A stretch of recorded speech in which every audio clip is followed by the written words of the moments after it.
So then, her ancestor looked at her and said, "That's a great question."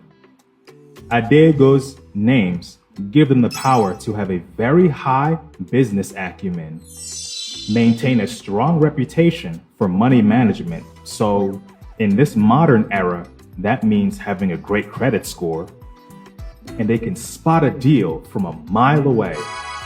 Jasmine said she likes that name a lot.